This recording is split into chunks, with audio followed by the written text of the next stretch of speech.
Đây là không phải em câu like nhá. Có hai bố con. Em quê ở đâu? Điện Biên. Ở Điện Biên đúng không? Xuống đây từ hôm nào? Được mấy hôm? 3 hôm. 3 hôm. Thế xuống đây là gọi vợ là thuê bao?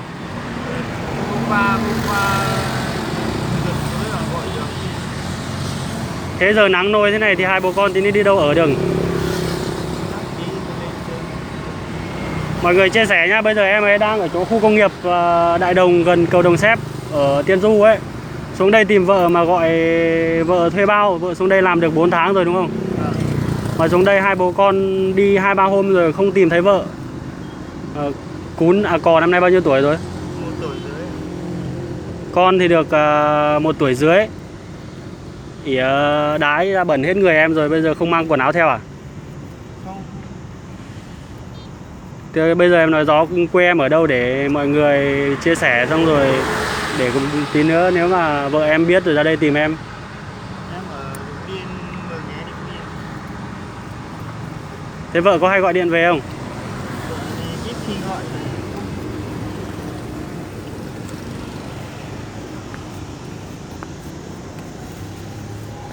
Giờ nắng thế này đây, anh mua sữa cho hai bố con đấy nhá. Vâng.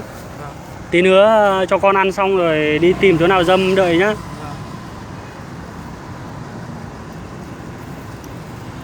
Mọi người chia sẻ để mẹ thằng cò tìm được thằng cò sớm hơn nhá. Thế tối qua ngủ đâu? Tối qua Ngủ dưới cầu á? gọi. Thế ra đây từ sáng sớm à? Vâng. Thế giờ gọi vợ không nghe nữa.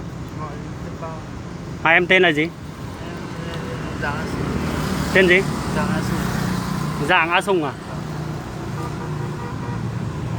Em ấy tên là Giàng A Sùng, quê ở Điện Biên nhá. Giờ đi tìm vợ làm ở khu công nghiệp Đại Đồng này, không thấy vợ ở đâu, cứ ở đường này thôi. Ở đoạn đường này.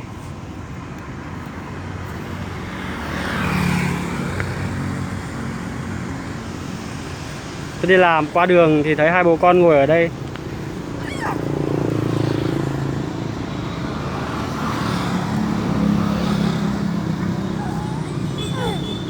Thế giờ nếu mà trường hợp không tìm thấy vợ thì em làm nào? Đấy, 2 hôm chắc về. Thế hôm nào xuống đây bằng gì? Xuống bắt xe khách xuống à?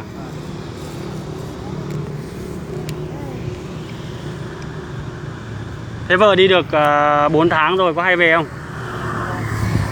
Không hay về. Đi một mạch luôn. Giờ nắng cũng ấy rồi đấy, nắng cũng sắp nóng dần rồi, đưa con đi chỗ nào đi, ở tạm đi, ở quanh khu này nếu mà tí người ta nắm được thông tin đấy thì vợ ra tìm. Tên là Giàng A Sùng à? Sinh năm bao nhiêu? 96. Bao nhiêu? 96 ạ. 96 à? Vợ sinh năm bao nhiêu? 2002. Vợ 2002. Lấy nhau được mấy năm rồi? 4 năm. 4 năm rồi. Giờ xuống đây tìm vợ không thấy vợ, bây giờ làm nào?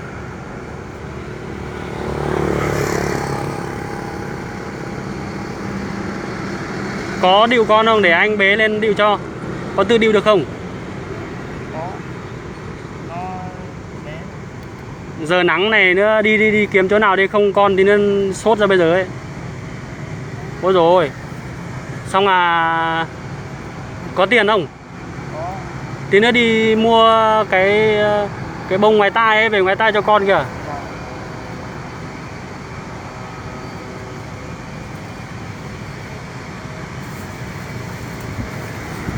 Đây vợ đi làm công ty mà chồng xuống tìm không thấy đâu. Bây giờ hai bố con ngồi ở lề đường đây. Đây đi điệu không? Điệu luôn nhá. Điệu luôn để anh hộ. Cầm hết đồ đi xong là đi vào chối dâm đi. Đấy con khóc rồi đây. Quê ở Điện Biên nhá.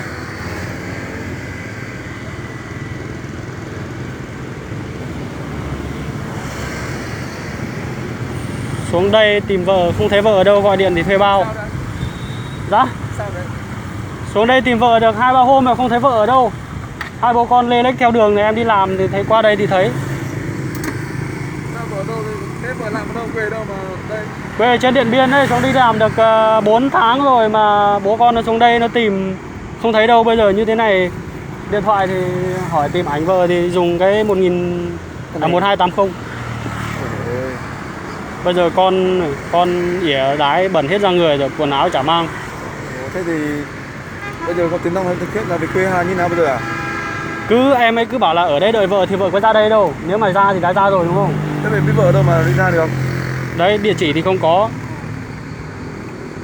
Không biết vợ làm công ty nào luôn. Ôi. Đánh qua đây nhìn thấy thương đánh qua. Lúc này em đi làm qua đây em thấy bảo em cứ nghĩ là người cùng quê ở trên Hà Giang em, thì ra là người Điện Biên. Điện Biên à? Vâng.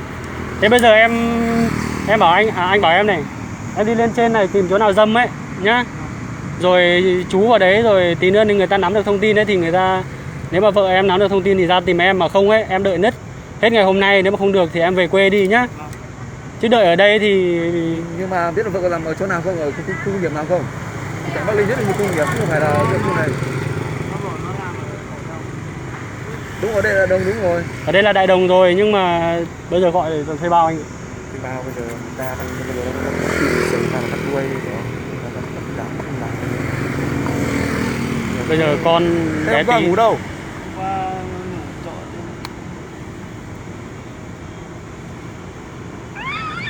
con nắng rồi, nóng lắm ở đây này, mùa này nóng lắm đấy.